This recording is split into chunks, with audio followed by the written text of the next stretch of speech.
Hello guys, welcome to my YouTube channel. Ako po muli si Teddy Forlanda, isang licensed real estate broker.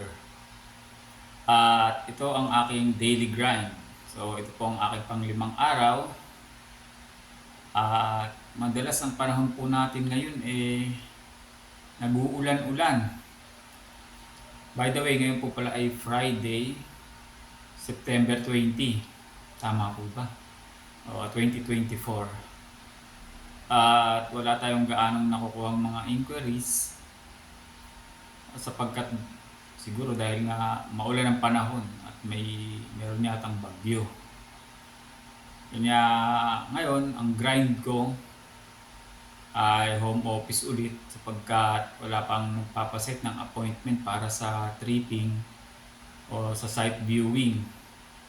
At yung mga schedule ko naman ng ibang appointment ko ay sa mga ibang araw pa, sa mga darating na araw.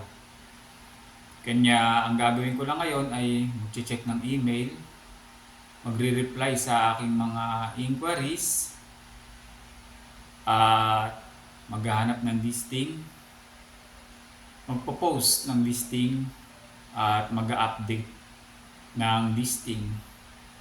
So yun guys, siguro meron na kayong idea kung anong ginagawa ng isang broker araw-araw.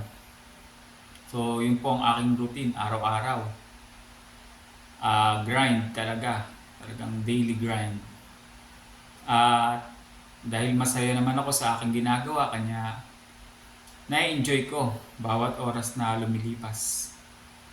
At ang totoo, hindi ko naman talaga tinitingnan yung oras, basta nagtatrabaho lang, buhos lang sa trabaho, sa aking profession.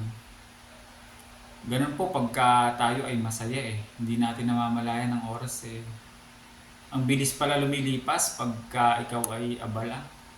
Hindi kagaya pagka ikaw ay walang ginagawa at nakaupo lang. Para ang tagal ng oras. Pero pagka may ginagawa ka, di mo namamalayan. Maya-maya tanghali na. Pagtapos hapon na. Tapos gabi na, ang bilis. Pagka may ginagawa ka, parang kulang yung oras lagi. Pagka araw-araw na nagtatrabaho.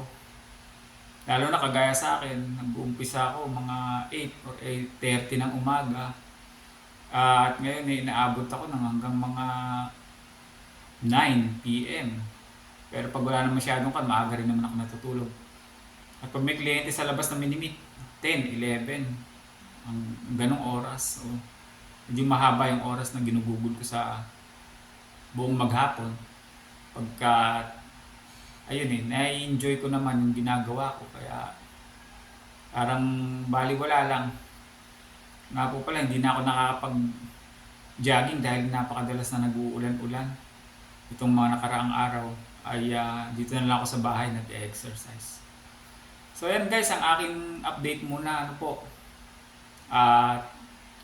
Maraming salamat po sa inyong pagsubaybay at hanggang sa muli po.